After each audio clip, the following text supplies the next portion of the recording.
Indian forces have martyred 922 children in occupied Kashmir over the past 36 years as part of the ongoing state terrorism and gross human rights violations, according to a report by the research section of Kashmir Media Surveys released on the World Children's Day today. These 922 children are among the 96,382 people martyred by the Indian Army, paramilitary forces and the police from 1989 to date.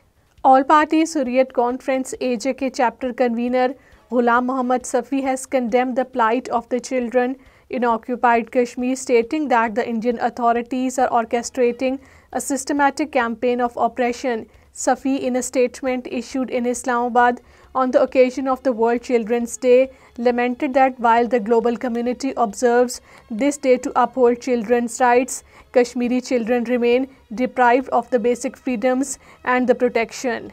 India's dreaded National Investigation Agency, along with the paramilitary forces, arrested a person in the Kupwara district. The NIA, in collaboration with the police personnel, apprehended Munir Ahmed Bande in Handwara area of the district.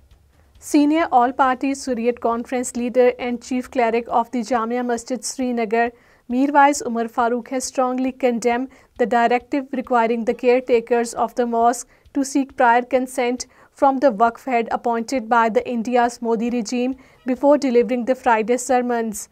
Mirwais Umar Farooq, in a statement in Srinagar, termed the move an attack on the religious rights and freedoms of the Muslim community.